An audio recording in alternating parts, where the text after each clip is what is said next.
정치 연안에 한 발 더 들어가 궁금증을 풀어드리는 정치 더 시간입니다. 조선일보 배성규 정치 에디터 나오셨습니다. 어서 오십시오. 안녕하세요.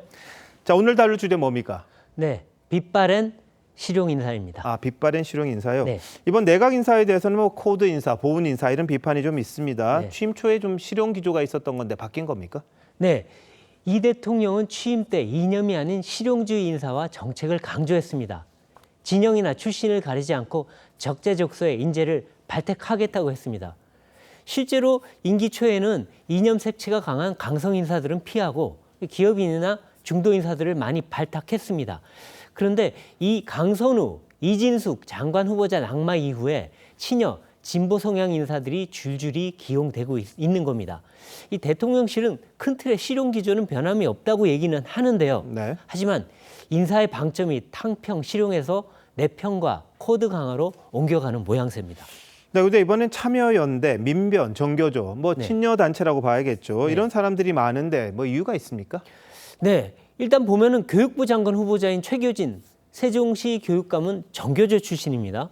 그리고 여성가족부 원민경 후보자는 민변이고요. 이찬진 신임 금융감독원장도 참여연대와 민변 출신입니다. 네. 이들을 다 보면 결국 코드 인사 아니냐 이런 네. 얘기가 나올 수밖에 예. 없는데요.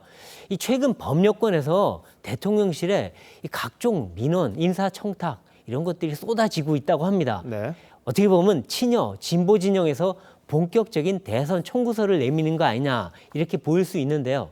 만일 대통령실이 이를 거부하면 이 강성 지지층과 진보 진영이 이탈할 수 있습니다. 이렇게 되면 지지율도 떨어지고 또 국정 동력도 급격히 약화될 수 있는데요. 그래서 중도 보수층에서 일부 실망으로 이탈하더라도 진보 진영의 요구를 받아들일 수밖에 없는 거 아니냐 이런 기류입니다. 네. 자, 근데 이번 인사에 통진당 출신이 있어서 좀 눈길을 끕니다. 그렇습니다. 이 민주평통 사무처장의 방용승 전북 결의하나 공동대표가 기용됐는데요. 이분이 과거 통진당 전북도당위원장을 지냈습니다. 네네. 그리고 통일운동에 깊이 몸을 담았고 북한에도 아주 여러 번 다녀왔다고 합니다.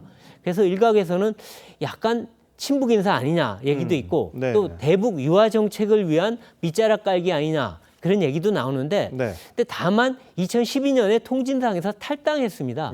그리고 이재명 캠프의 전북 지역책 역할을 좀 했거든요. 그러다 보니까 캠프 보훈 인사의 측면도 있다는 얘기가 있습니다. 예. 자, 근데 뭐 뭐니 해도 이 대통령 변호인 출신들이 너무 많다 이런 지적이 있어요. 네, 그렇습니다. 이번에 이찬진 금감원장 이 대통령의 대북 송금 또 선거법 사건 변호인이었습니다. 이 문제는 이 정부 요직에 대통령 변호인 출신이 너무 많다는 겁니다. 지금 보면 배지를 단 분도 있고 네. 내각에 들어갔고 또 대통령실 비서관, 국정원 고위 간부 등 모두 12명에 달합니다. 이 변호인 정부라고 하죠. 그래서 이들 공통점이 또 하나 있는데 모두 청문회를 거치지 않는 자리로 갔다는 겁니다. 예. 이 공개 검증을 다 피한 거죠. 그러다 보니까 국민의힘에서는 이 대통령을 변호한 대가로 공직을 받은 거냐 또는 이 대통령이 변호인을 많이 썼는데 왜 재산은 하나도 줄지 않은 거냐 이렇게 문제를 삼고 있습니다. 예, 이 대통령 받고 있던 재판이 뭐 5개씩 되니까 상당한 비용이 들었을 텐데. 변호인이 많았죠. 예.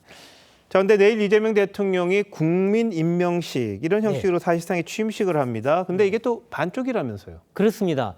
이 국민의힘이 지금 당사 압수수색을 당해서 농성 중이잖아요. 네. 그러다 보니까 국민 임명식에 참석할 수 없다. 보이콧을 선언했습니다. 예. 그리고 일부 전직 대통령도 불참하겠다고 합니다.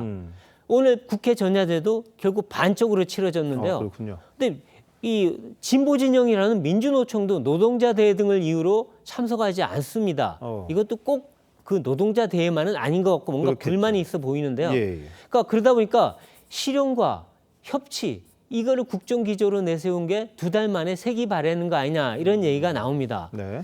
이게 이제 결국 코드 보훈 인사 또 쟁점 법안 강행 등으로 여권이 이런 사태를 자초한 측면도 있어 보이고요.